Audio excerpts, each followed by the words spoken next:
Hi friends, you all are welcome on my YouTube channel my online classroom.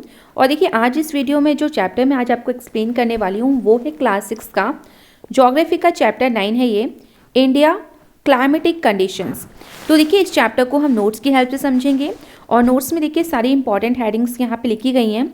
और यहाँ पे देखिए जितनी भी इंपॉर्टेंट हेडिंग्स है उसको मैंने कैपिटल लेटर्स में मेंशन किया है और उसके अंदर का जितना भी कंटेंट है वो मैंने यहाँ पे पॉइंट्स में मेंशन किया है, जिससे कि आपको बहुत ही ईजिली जो है चैप्टर समझ में भी आ जाएगा और आपको इंपॉर्टेंट चीज़ें जो है वो पता चल जाएंगी कि क्या क्या इंपॉर्टेंट चीज़ें हैं, क्या इंपॉर्टेंट कंसेप्ट है जो आपको समझना है इस चैप्टर से। ठीक है। अच्छा, जैसे कि देख सकते हैं आप लोग कि यहाँ पे हेडिंग जो है चैप्टर की वो है इंडिया क्लाइमेटिक कंडीशंस। यानी इस चैप्टर का जो मेन कंसेप्ट है वो हम क्या पढ़ने वाले हैं, जो मेन कॉन्सेप्ट कंटेंट है तो ये है इंडिया क्लाइमेटिक कंडीशंस। ठीक है। तो यानी हम इंडिया के क्लाइमेटिक कंडीशंस के बारे में जानने वाले हैं, कैसा मौसम यहाँ पे रहता है। तो इंट्रोडक्शन में जैसे आप देख सकते हैं कि इस चैप्टर में हम जो पढ़ेंगे, हम क्या पढ़ने वाले हैं, तो हम यहाँ के इंडिया के फिजिकल और क्लाइमेटिक कंडीशंस के बारे में जानेंगे और किस तरह से जो फिजिकल और क्लाइमेटिक कंडीशंस है उसका जो असर है वो लोगों की ज़िंदगी पे भी यहाँ पे पड़ता है। इंडिया का जो मानसून जो क्लाइमेट आप देख सकते हैं, तो इंडिया जो है एक्सपीरियंस करती है एक tropical monsoon type of climate है यहाँ का। तो देखिए जितने भी हाईलाइटेड वर्ड्स हैं, हर एक पॉइंट में आपको कुछ हाईलाइटेड वर्ड्स मिलेंगे, तो इन हाईलाइटेड वर्ड्स से ही आपको याद भी रखना है कि इस पॉइंट में क्या मेन चीज़ आपको समझनी है। ठीक है। तो फर्स्ट पॉइंट में ये बताया गया है कि इंडिया का जो क्लाइमेटिक कंडीशन है वो फिजिकल और क्लाइमेटिक कंडीशन किस तरह से असर करती है लोगों की ज़िंदगी पे, और इसके साथ ही इंडिया का जो क्लाइमेट है वो है ट्रॉपिकल मानसून। इसके बाद आते हैं टू एलिमेंट्स ऑफ क्लाइमेट। तो क्लाइमेट के दो एलिमेंट्स होते हैं, टेम्परेचर और रेनफॉल। ठीक है। तो देखिए टेम्परेचर अगर बात की जाए तो समर सीजन में टेम्परेचर जहां 50 डिग्री सेल्सियस तक पहुंच जाता है डेजर्ट एरिया में, और विंटर में सेम देखिए ये 40 डिग्री माइनस, ठीक है, -40 डिग्री सेल्सियस भी पहुंच जाता है ले में। तो जैसे डेजर्ट आपको याद होंगे, हॉट डेजर्ट और कोल्ड डेजर्ट होते हैं, तो यहाँ पे जो ले है वो कोल्ड डेजर्ट है। रेनफॉल की बात की जाए तो एनुअल रेनफॉल जो है राजस्थान में अगर देखें तो लेस देन 10 सेंटीमीटर भी पाया जाता है, और मेघालय में जहां बात करें इंडिया के मेघालय में तो ये 500 सेंटीमीटर से भी हाई हो जाता है। फैक्टर्स इन्फ्लुएंस देख लें, जो क्लाइमेटिक कंडीशंस को कौन कौन से फैक्टर्स हैं जो प्रभावित करते हैं, तो उनमें से है फर्स्ट देखिए सब हेडिंग्स में इसको डिवाइड कर दिया गया है। तो सब हेडिंग्स के अंदर भी कुछ पॉइंट्स हैं, अगर आपसे क्वेश्चन पूछा जाता है कि factors influence the climatic conditions, कैसे कौन कौन से फैक्टर्स हैं जो इन्फ्लुएंस करते हैं, प्रभावित करते हैं क्लाइमेटिक कंडीशंस को, तो आपको ये कुछ सब हेडिंग्स लिखनी होगी। और मार्क्स के अकॉर्डिंग सपोज करिए 2 मार्क्स का है तो आपको लोकेशन रिलीफ फीचर्स आप लिख सकते हो और उसके अंदर आप 2-3 पॉइंट्स जो है वो लिख सकते हो। तो अब आते हैं लोकेशन पे। तो देखिए जो सबसे पहला फैक्टर है जो इन्फ्लुएंस करता है क्लाइमेटिक कंडीशन को वो है लोकेशन। तो क्या किस तरह की आप कह सकते हो कि आपका जो इंडिया है वो कहाँ पे लोकेट करता है, ठीक है, उसकी क्या लोकेशन है। तो उसके बाद देखिए अगर आप इंडिया में रहते हैं तो आप अपने आप ही आपने एक्सपीरियंस किया ही होगा यहाँ के मौसम का, तो कोई ऐसा नहीं है कि आपको इस चैप्टर में बहुत ज़्यादा आपको समझने की ज़रूरत है, क्योंकि प्रैक्टिकली आपने वो चीज़ फील की है इंडिया में रहते हुए, तो आप इजीली इस तरह के आंसर्स को लिख सकते हैं। तो देखिए लोकेशन की बात कीजिए, जो ट्रॉपिक ऑफ कैंसर है वो डिवाइड करता है इंडिया को ऑलमोस्ट 2 इक्वल पार्ट्स में। ठीक है। तो आपको ये चीज़ बहुत ही क्लियरली याद रखनी है कि जो ट्रॉपिक ऑफ कैंसर है वो डिवाइड करती है इंडिया को 2 इक्वल पार्ट्स में। ठीक है। अब यहाँ पे देखिए जो सदर्न पार्ट है जो वो कहाँ पे आता है, वो आता है ट्रॉपिकल जोन में, और जो नॉर्थन पार्ट है, ठीक है, वो कहाँ पे आता है, वो आता है सब ट्रॉपिकल जोन में। टेम्परेचर रिमेन्स अगर देखा जाए पूरे समर सीजन में तो आपको टेम्परेचर हमेशा यहाँ पे हाई मिलेगा। ठीक है। बहुत ही गर्म यहाँ पे मिलेगा आपको, टेम्परेचर काफ़ी हाई मिलेगा। साथ ही जो हिमालयन रेंजेस हैं वो किसी भी तरह की जो कोल्ड विंड्स हैं जो कि सेंट्रल एशिया से आती हैं उसको एंटर नहीं करने देता है इंडिया में। इसी वजह से इंडिया का जो टेम्परेचर होता है वो काफ़ी हाई आपको मिलेगा।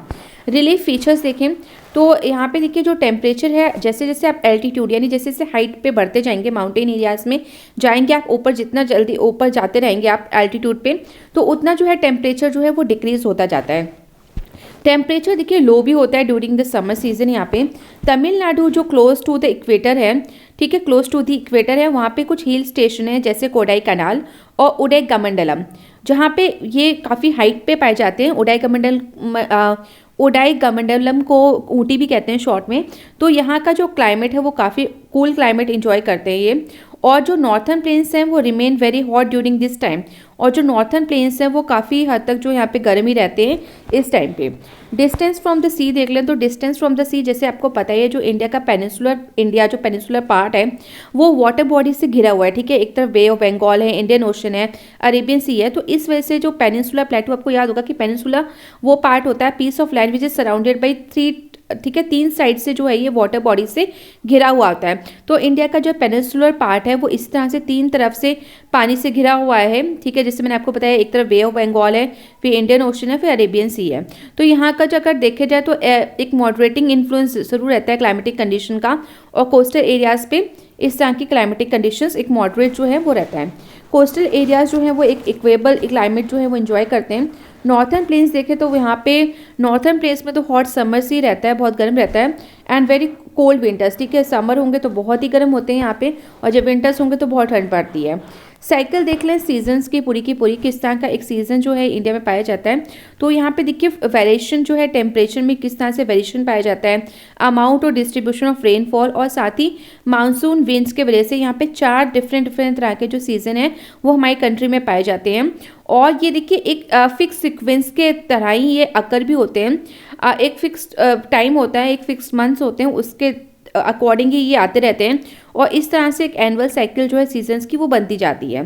4 सीजन्स जो है इंडिया के वो देख लेते हैं। तो देखिए सब हेडिंग्स में डिवाइड कर दिया गया है। तो सबसे पहले जो है वो है कोल्ड वेदर सीजन, जिसे विंटर सीजन भी कहते हैं।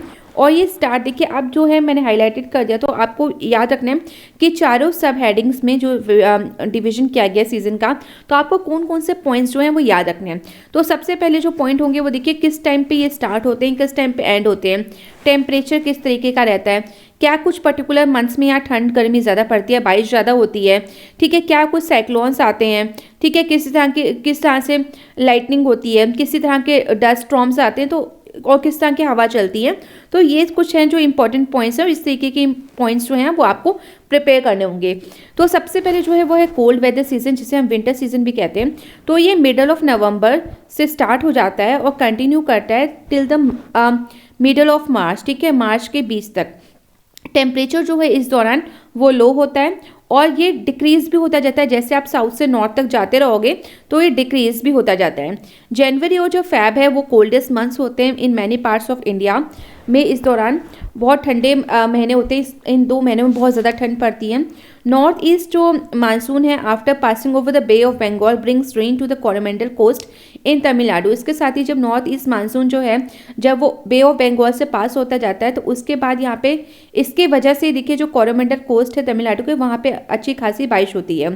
साइक्लोन्स जो हैं उनकी वजह से भी देखिए जो साइक्लोन्स मेडिटेरियन सी से आते हैं उसकी वजह से भी जो लाइट रेनफॉल होती है प्लेन्स एरियाज में, और स्नोफॉल भी होती है हिमालयाज में।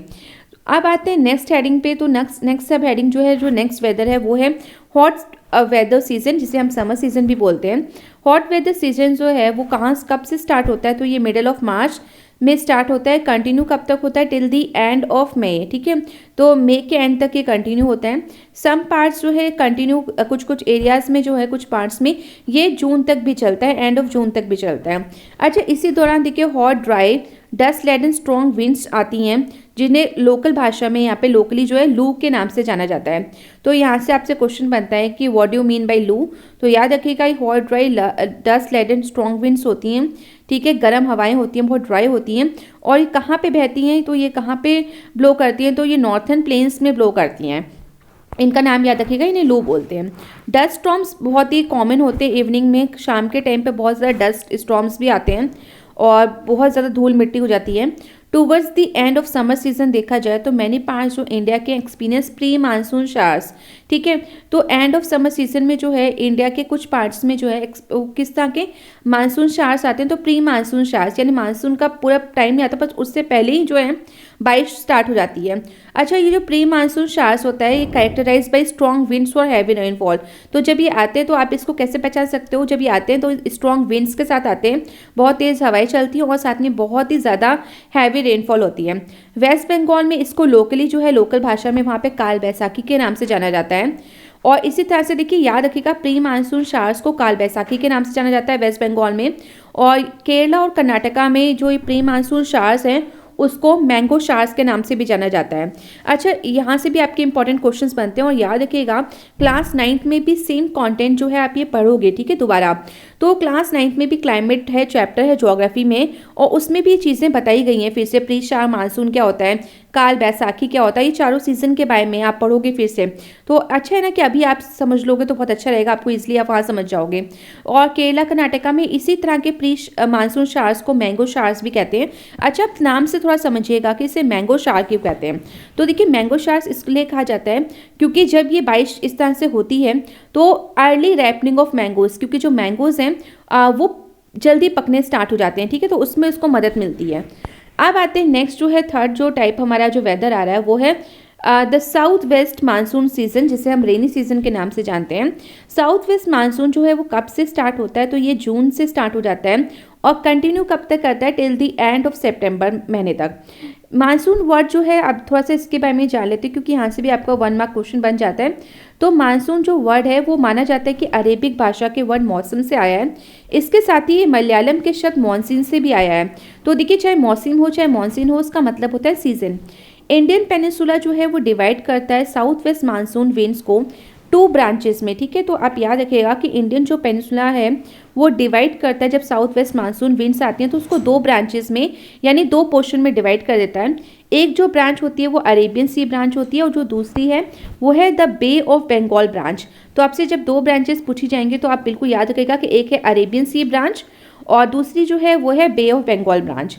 मानसून बिगिन जो है वो कब स्टार्ट हो जाता है, तो मानसून जो है जो बारिश है वो जून के महीने से स्टार्ट हो जाती है और 4 से 5 हफ्ते के करीबन ये होल कंट्री में जो है वो इसका प्रभाव आपको आसानी से दिख जाता है। मेजर पार्ट जो है एनुअल रेनफॉल का इंडिया में due to the south west monsoon winds, तो मेजर पार्ट आप देख सकते हो जहाँ एनुअल रेनफॉल जो इंडिया में बारिश होती है वो किसके वजह से होती है, due to the south west monsoon winds. तो जो साउथ वेस्ट मानसून विंड्स है उसकी वजह से होती है। मानसून विंड्स जो है जनरली इरेगुलर और अनपंचुअल होती हैं। ऐसा नहीं है कि जब ये मानसून विंड्स आती है तो एक साथ ही हर जगह बारिश स्टार्ट हो जाती है। इरेगुलर भी होती हैं, साथ ही ये अनपंचुअल भी होती हैं। कभी लेट लतीफ़ भी कह सकते हो, आपकी देरी से भी आती हैं और ऐसा नहीं कि कंटिन्यू बारिश होती रहती है। दिस विंड्स कभी कभी ऐसा भी हुआ है कि कभी कभी इतनी ज़्यादा बारिश हो जाती है कि इनकी वजह से फ्लड्स भी आ जाते हैं कुछ एरियाज़ में, और कुछ इलाकों में जब ये टाइम से नहीं पहुंच पाती, बारिश नहीं होती, तो उन इलाकों में सूखा भी पड़ जाता है। अब आते हैं नेक्स्ट जो है लास्ट वाला 4th सब हेडिंग जो है वो है the season of retreating monsoon, जिसे हम ऑटम भी बोलते हैं। अब यहाँ पे आपको याद रखना है कि रिट्रीटिंग मानसून यानी एक बार आने के बाद फिर से वो रिट्रीट हो रहा है, फिर से वापस जा रहा है, तो उस टाइम को हम रिट्रीटिंग मानसून के नाम से जानते हैं।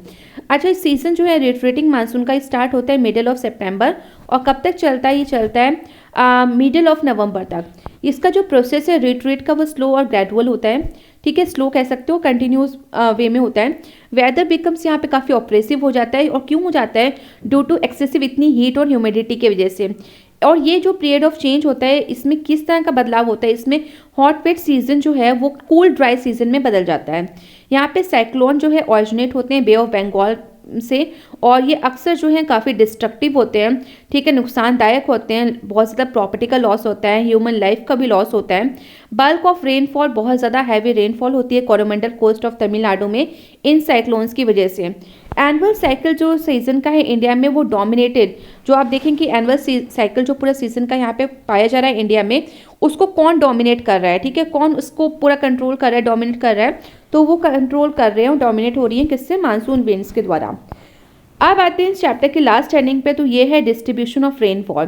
तो देखिए, डिस्ट्रीब्यूशन ऑफ रेनफॉल में हम इजीली हम समझ सकते हैं कि रेनफॉल का जो डिस्ट्रीब्यूशन है, जिस तरह से आप देख सकते हैं अर्थ पे कोई भी चीज़ इक्वल प्रोपोर्शन में नहीं डिस्ट्रीब्यूटेड है, कुछ चीज़ें हमारे जगहों पे बहुत ज़्यादा है, कहीं पे कम है, उसी तरह से जो बारिश है, जो रेनफॉल का डिस्ट्रीब्यूशन है वो भी अनइक्वल है।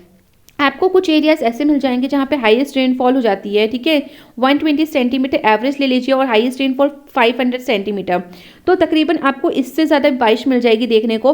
और कुछ एरियाज़ में आपको लेस देन 10 सेंटीमीटर रेनफॉल भी देखने को मिल जाएगी। तो जहाँ पे कुछ एरियाज़ में इतनी ज़्यादा बारिश हो जाती है, तो वहीं पे आप देख सकते हो कुछ एरियाज़ में बहुत कम बारिश भी आपको देखने को मिलेगी।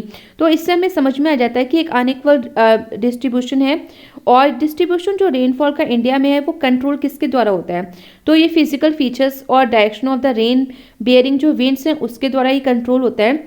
एवरेज रेनफॉल जो है हमारी कंट्री का अबाउट 120 सेंटीमीटर है। अच्छा, एक चीज़ और यहाँ पे करेक्ट कर लीजिएगा, मेरे से मिस्टेक होगी।